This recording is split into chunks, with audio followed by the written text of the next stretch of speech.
부활의 아침입니다. 첫 번째 부활을 목격했던 여인들 또 제자들 이상 오늘 이 귀한 예배에 참여하는 우리 가족들 모두에게 부활의 놀라운 소망과 은혜가 함께 하시기를 주님의 이름으로 축원합니다.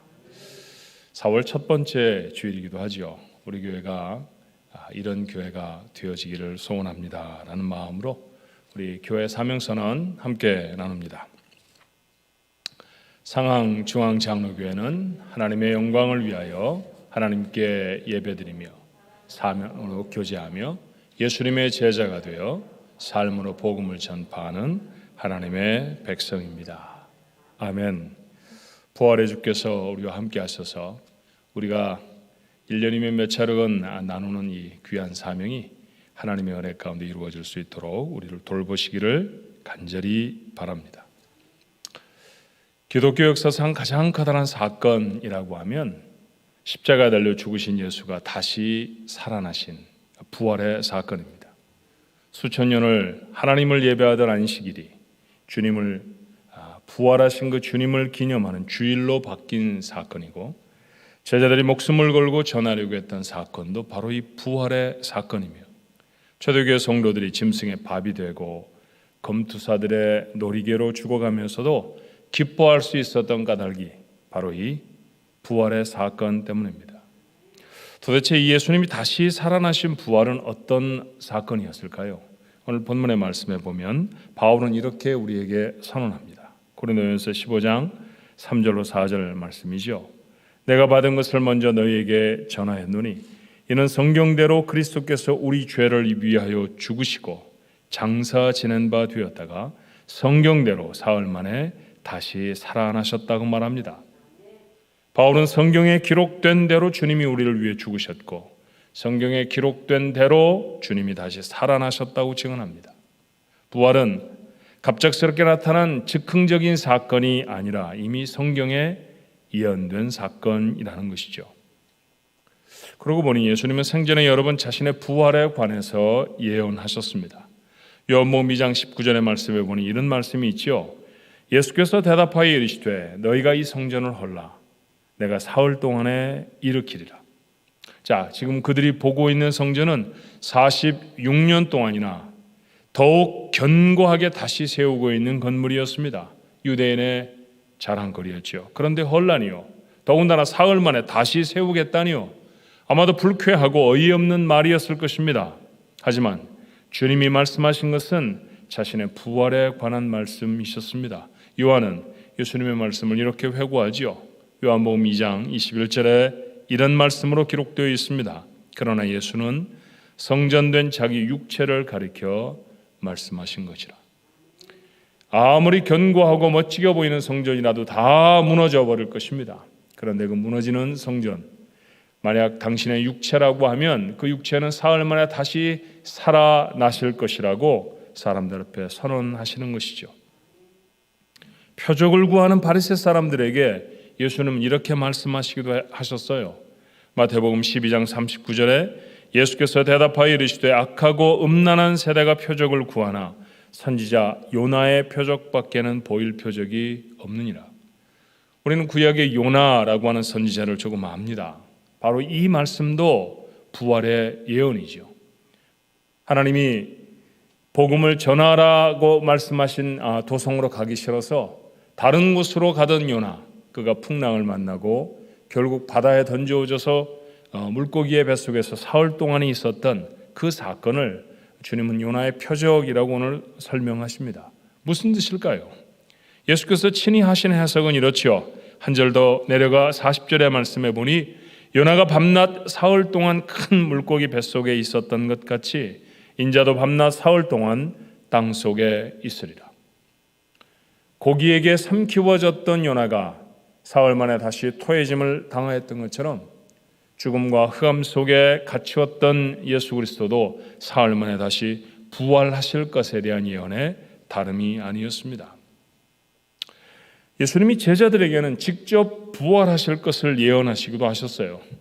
마태복음 16장 21절의 말씀에 보니 이때로부터 예수 그리스도께서 자기가 예루살렘에 올라가 장로들과 대제사장들과 서기관들에게 많은 고난을 받고 죽임을 당하고 제3일에 살아나야 할 것을 제자들에게 비로소 나타내시니 해를 받고 죽으실 것이라는 말씀만 하신 것이 아니었죠. 다시 살아나실 것도 분명히 말씀하십니다. 사흘 만에 살아나실 것이라 시간도 분명히 밝히셨습니다. 이 말씀을 한 번만 하신 것도 아니죠. 한 장 더 나아가 마태복음 17장 22절로 23절에도 이런 말씀이 기록되어 있습니다. 갈릴리에 모일 때 예수께서 제자들에게 이르시되 인자가 장차 사람들의 손에 넘겨져 죽임을 당하고 제3일에 살아나리라 하시니 제자들이 매우 근심하더라. 아마도 제자들의 귀에는 해를 당하고 그 적들의 손에 넘겨져서 죽임을 당하신다고 하는 말씀만이 들려졌던 것 같아요. 그런데 오늘 예수님은 분명히 죽임을 당한 이후에 다시 살아나실 것이라는 말씀도 하셨습니다. 20장 19절의 말씀에도 이방인들에게 넘겨주어 그를 조롱하며 채찍질하며 십자가에 못 박게 할 것이나 제3일에 살아나리라. 예수님이 저희들에게 3번이나 반복해 말씀하십니다. 다시 살아나실 것을요. 오늘 바울이 증거한 대로 부활의 사건은 예언되어진 사건입니다.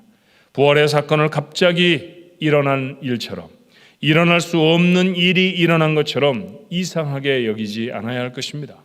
성경에 기록된 수많은 사건들이 그 사건 그대로 역사상 성취되어졌던 것처럼 예수님의 부활도 예언되어진 대로 이루어졌습니다. 부활은 하나님의 말씀의 성취였던 것이죠. 오늘 고린도전서를 통해서 바울이 말하는 부활의 사건은 두 번째로 증인이 있는 사건이었습니다. 15장 5절로부터 8절의 말씀이죠. 게바에게 보이시고 후에 12 제자에게와 그 후에 500여 형제에게 일시에 보이셨나니 그 중에 지금까지 대다수는 살아있고 어떤 사람은 잠들었으며 그 후에 야고보에게 보이셨으며 그 후에 모든 사도에게와 맨 나중에 만삭되지 못하여 난 자 같은 내게도 보이셨느니라. 베드로도 부활하신 주님을 보았습니다. 제자들만이 아니었습니다. 한꺼번에 500여 명의 사람이 부활하신 주님을 보았다고 했습니다. 바울이 이 편지를 보낼 당시까지 살아있고 잘 알려진 사람들, 그들의 실명을 거론하면서 그들이 부활의 증인임을 그는 밝힙니다. 여러분 생각해 보십시오. 어떤 사건에 단 한 사람의 확실한 증인만으로도 어떤 사람의 범죄는 사실이 되기도 하고 어떤 사람의 범죄는 무죄가 확정되기도 합니다. 그런데 바울이 언급하는 이 많은 사람들이 부활의 증인이라고 하면, 그것도 바울이 이 편지를 쓰고 있는 바로 그 시간에 사람들이 확인을 하자고 들면 그 증인들을 찾아가 만날 수 있다고 하면 부활은 사실이라는 것이죠. 누군가가 만들어내거나 거짓말일 수 없다는 것입니다. 부활의 사건은 그처럼 역사상 일어난 가장 분명한 사건이었습니다. 그래서 사실은 그리스도인들에게 있어서 예수님의 부활의 사건은 이게 정말 일어난 일이야?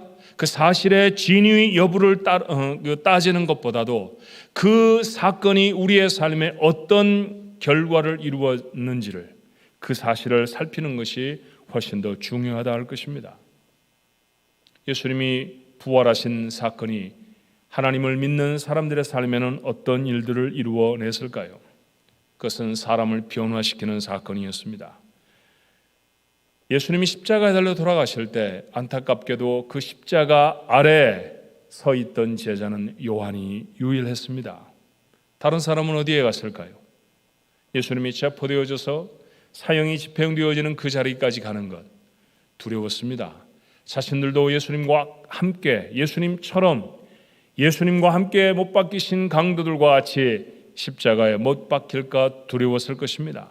어떤 이는 무서워 숨었고 어떤 이는 그렇게 자신의 생명이 끊어져 버리는 예수님에게 실망해서 고향으로 돌아가기도 합니다. 엠마오로 내려가던 제자들의 축 처진 어깨를 우리는 하나님의 말씀을 통해서 확인하고 알고 있지 않습니까? 그런데 사도행전이 시작되며 오순절 이후에 놀랍게 변화된 제자들의 모습을 성경은 우리에게 소개합니다. 비겁했던 제자들은 거리로 뛰어나왔죠. 바로 그 도시에서 50일 전에 예수 그리스도, 바로 그분이 죽으셨는데, 사형이 집행되어졌는데 그분의 이름을 다시금 전파합니다. 예수님을 십자가에 못 박으라고 외쳤던 사람들은 베드로의 단 한 번의 설교에 3,000명이 회개하고 돌아옵니다. 그분의 이름으로 성전 미문에 앉아있던 안진뱅이가 고침을 받습니다. 다시 모여 있었던 사람들, 기적에 깜짝 놀랐던 사람들의 면전에서 베드로가 담대하게 예수님의 이름을 전하죠. 이번에는 5,000명이 회개하고 돌아옵니다. 한마디로 예루살렘은 난리가 났을 것입니다. 제사장들은 베드로와 사도들을 감옥에 가둘 수밖에 없었어요. 회유와 협박의 밤이 지나갔습니다. 날이 밝았을 때 사도들을 끌어내 신문합니다. 이번에도 그들 앞에 베드로가 이렇게 대답해요. 사도행전 4장 9절로 10절의 말씀입니다. 만일 병자에게 행한 착한 일에 대하여 이 사람이 어떻게 구원을 받았느냐고 오늘 우리에게 질문한다면, 너희와 모든 이스라엘 백성들은 알라. 너희가 십자가에 못 박고 하나님이 죽은 자 가운데서 살리신 나사렛 예수 그리스도의 이름으로 이 사람이 건강하게 되어 너희 앞에 서느니라. 도대체 무슨 권세로 이런 일을 하느냐? 도대체 왜 이런 일이 일어나는 것이냐? 라고 물었던 사람들에게 말합니다. 부활하신 예수님, 바로 그분이 그 능력의 근거였다는 것이죠. 오늘 베드로의 말 중에 두려움이 보입니까? 없습니다. 머뭇머뭇거림이 보이나요? 없습니다. 한 달 반 전과는 전혀 다른 사람들이 되어져 있습니다. 그 베드로의 선언, 베드로의 대답에 두려워졌던 사람들의 모습을 누가는 이렇게 전해요. 사도행전 4장 13절이죠. 그들이 제사장들이었습니다. 베드로와 요한이 담대하게 말함을 보고 그들을 본래 학문 없는 범인으로 알았다가 이상히 여기며 또 전에 예수와 함께 있던 줄도 알았다고 했습니다. 공부를 많이 하지 못했으니 말하는 게 중구난방 이 말 저 말 할 것이라고 생각했다는 것이죠. 그러나 오늘 베드로가 진술하는 말들을 보면 어떤 율법에 해박한 율법학자보다도 더 논리적이고 더 분명하고 더 확실하게 사실을 증거하는 담대한 증인의 모습 아니었습니까? 그 대답을 들었던 사람들 모두가 다 깜짝 놀랐다는 것이죠. 제자들은 변화였습니다. 무엇이 이들을 이처럼 용감하게 변화시켰을까요? 다른 것이 아니었습니다. 살아나신 예수님을 만나는 사건이었죠. 부활하신 예수 그리스도, 그분을 만났을 때 저들의 삶이 그와 같이 변할 수 있었습니다. 바울은 처음 교회를 핍박하던 사람이었습니다. 그 스스로가 오늘 본문에 이렇게 고백하잖아요. 9절의 말씀입니다. 나는 사도 중에 가장 작은 자라. 나는 하나님의 교회를 박해하였으므로 사도라 칭함받기를 감당하지 못할 자니라. 그런데 이제는 핍박하던 그를 주라 선포합니다. 성품도 달라졌습니다. 놀랍도록 겸손해집니다. 앞선 8절의 말씀에 그는 이렇게 말하죠. 맨 나중에 만삭되지 못하여 난 자 같은 내게도 보이셨느니라. 만삭되어 나지 못하여 난 자, 자신을 이처럼 부끄럽게 표현할 수 있을까요? 그런데 그렇게 그는 설명합니다. 이미 읽었던 말씀처럼 사도 중에도 가장 작은 자라고 고백하지요. 누군가가 그를 사도라 불러주는 것도 황송스럽다는 얘기입니다. 그는 그렇게 겸손한 사람이 되어졌습니다. 무엇이 그를 이처럼 다른 사람으로 만들어 버렸을까요? 오늘 그가 고백한 것처럼 부활하신 주님이 내게도 보이셨느니라. 그도 다시 사신 예수 그리스도를 만납니다. 다시 사신 예수 그리스도를 만났을 때 그의 삶이 변화될 수 있었습니다. 부활이 무슨 사건이라고요? 주님의 부활, 그것은 그 부활을 믿음으로 받아들이는 사람을 변화시키는 능력의 사건인 줄로 믿습니다. 우리의 삶에도 얼마나 많은 변화들을 갈구하는지 몰라요. 예수를 믿음의 주로 받아들이고 하나님의 사람이 되어졌습니다. 예배당의 문턱이 닳도록 예배당을 다니며 하나님 앞에 예배도 드렸습니다. 다양한 종류의 많은 봉사들도 합니다. 그럼에도 불구하고 우리의 삶을 돌아보면 여전히 부족하고 여전히 문제가 있는 삶, 그리스도인이라기에는 참으로 턱없이 부족한 삶, 하나님 앞에 부끄러운 삶 아닙니까? 그 삶이 어떻게 변화될 수 있을까요? 오늘 부활의 아침입니다. 부활의 주님을 만나십시오. 부활의 주님을 만나는 자, 그가 인생의 놀라운 변화를 경험하게 될 줄로 믿습니다. 비겁했던 자가 용감한 자로 바뀌어집니다.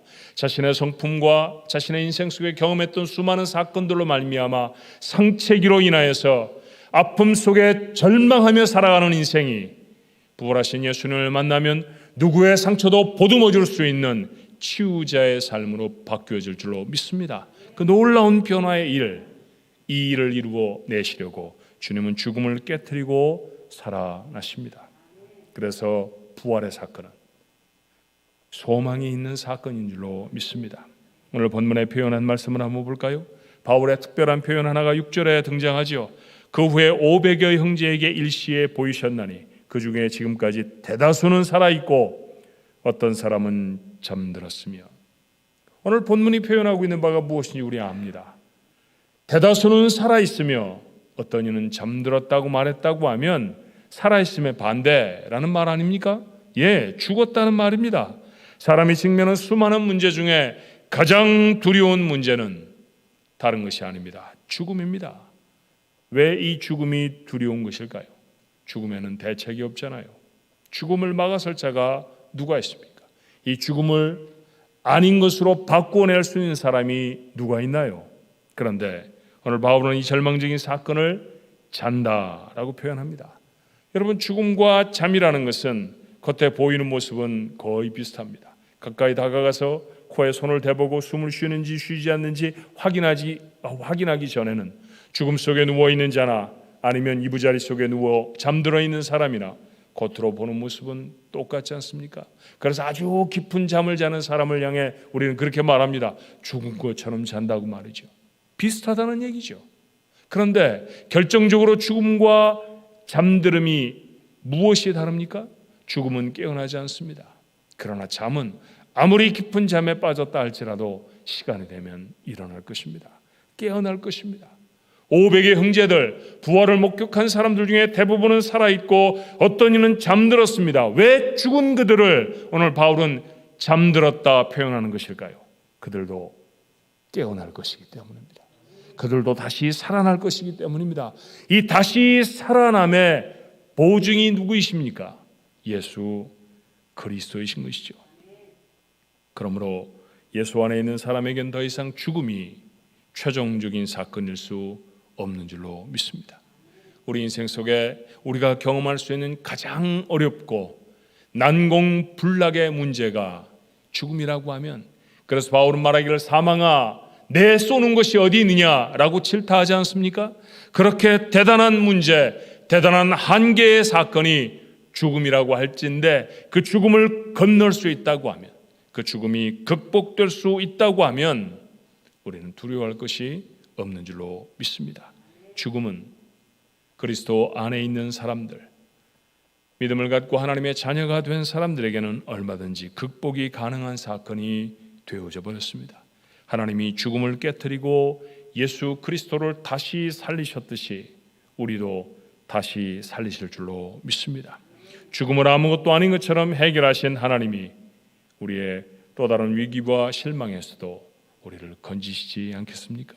예, 당연히 건지실 것입니다. 아주 오래전에 아이들이 학교에서 무슨 프로젝트를 받아오면 도저히 아이들이 할 수 없는 그런 이제 숙제가 있었습니다. 그러면 아이들이 하는 게 아니라 아빠나 엄마가 하죠. 그래서 밤을 새서 만들어냅니다. 무슨 공작물을 만들어내기도 하고, 그렇게 해서 아이에게 들려서 학교에 가져가도록 하죠. 얼마쯤 있다가 또 다른 문제가 오는데 지난번보다는 좀 쉬워요.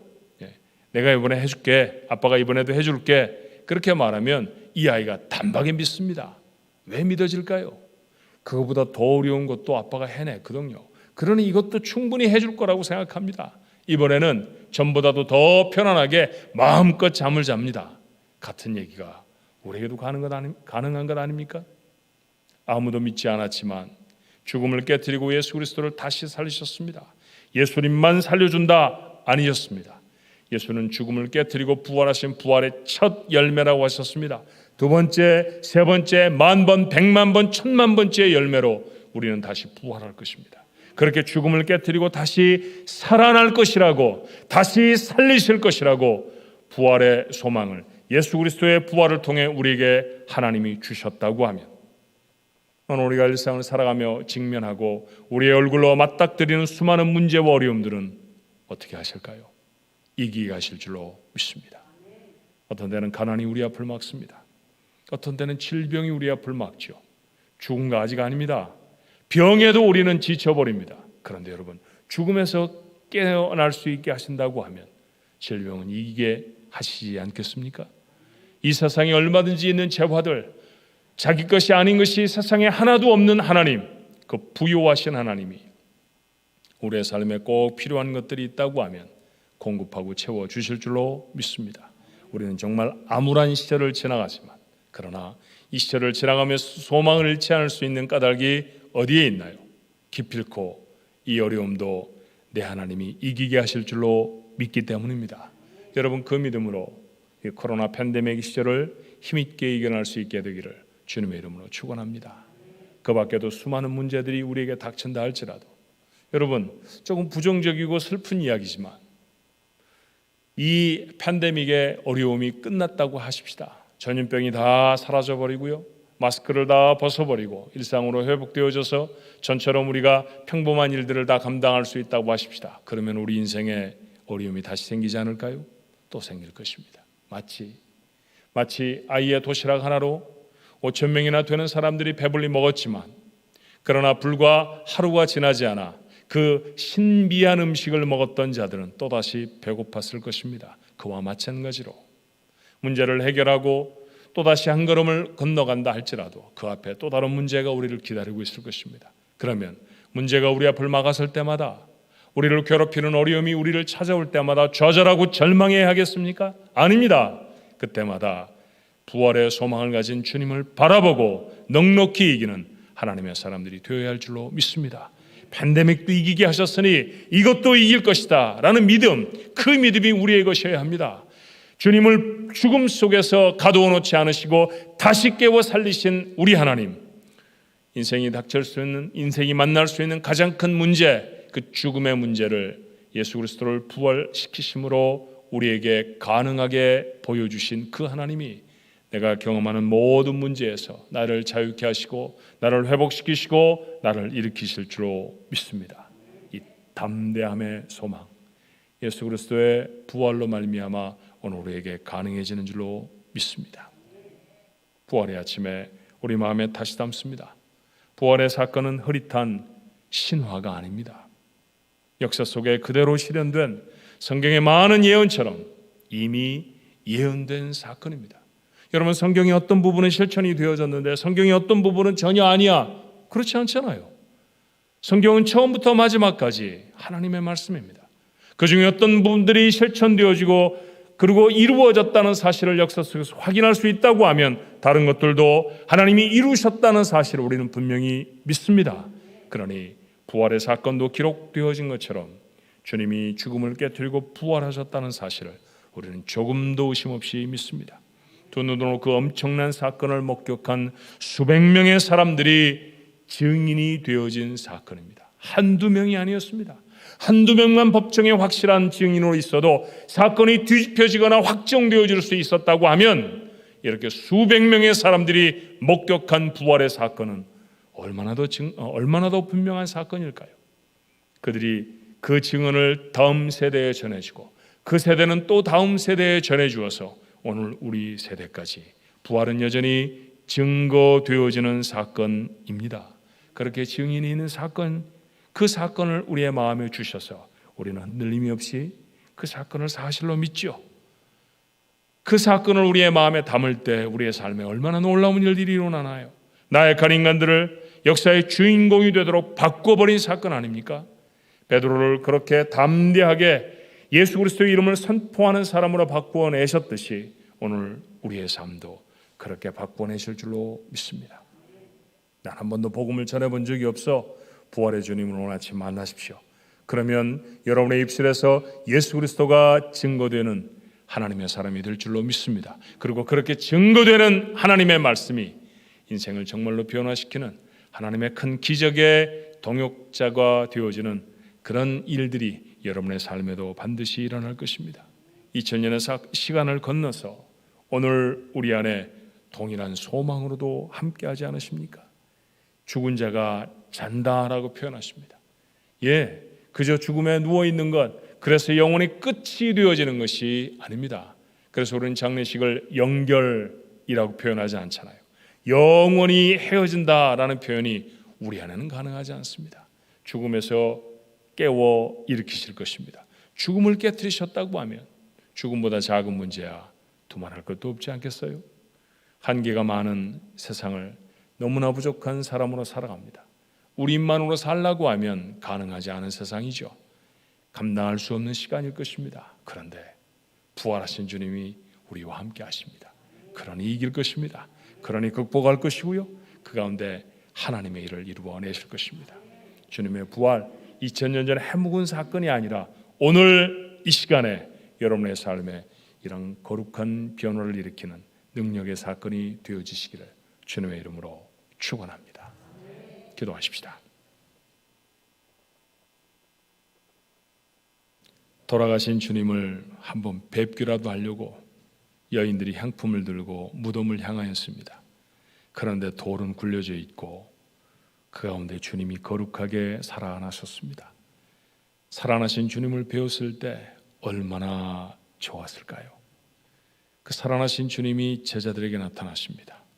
어떤 때는 못자국에 손가락을 넣어보게도 하셨고, 어떤 때는 친히 숯불에 고기를 구워서 그들에게 줄임배를 채워주시며 사랑을 전하시기도 하셨습니다. 얼마나 좋았을까요? 그 부활하신 주님을 만나는 사람들이 하나같이 바뀌어집니다. 두려워 숨었던 자들이 외쳐 복음을 전하는 자가 되어졌고, 창끝이 목을 겨누어도 두렵지 않은 자들로 용감하게 섭니다. 그들의 입술이 언제 사람을 변화시킬 수 있었습니까? 그런데 베드로의 그 투박한 메시지가 3,000명의 사람들의 마음에, 5,000명의 사람들의 마음에 지진을 일으킵니다. 그 놀라운 변화의 역사, 부활하신 주님을 만났기 때문입니다. 하나님, 이 같은 역사가 오늘 이 아침에 주님의 부활을 기억하고 그 사건을 마음에 담는 하나님의 사람들에게도 일어나게 하여 주시옵소서. 험악한 세상을 살아갑니다. 수많은 문제와 어려움들이 우리 앞에 벌떡벌떡 일어서는 하나님, 그런 한계가 많은 세상을 살아갑니다. 주여, 저희도 이겨야 하겠사오니 부활의 소망을 붙들고 부활의 주님을 만났던 사람들이 능력에 붙잡혀진 것처럼 우리도 그렇게 변화되어지고 그렇게 붙들려져서 우리의 문제를 해결하고 하나님 앞에 거룩한 자들로, 능력 있는 사람들로, 두려움이 없는 사람들로 서게 하여 주시옵소서. 아버지 하나님, 어려운 시대를 살아가지만 이때에도 부활의 소망을 가지고 하나님 잘 견디게 하여 주옵소서. 하나님 나라 갈 때까지 우리의 삶의 모든 과정에 이 부활의 소망을 붙들고 살아갈 수 있는 능력의 하나님의 사람들이 되어지도록 이 아침에 부활의 기적이, 부활의 사건이 우리의 삶에도 변화의 동력이 되어지도록 축복해 주시옵소서. 오늘 귀한 말씀을 마음에 담은 사람들마다 하나님이 변화를 체험할 수 있게 하시기를 간절히 원하옵고, 우리를 위하여 죽음을 깨뜨리고 부활해 주신 예수 그리스도의 이름으로 간절히 기도하옵나이다. 아멘.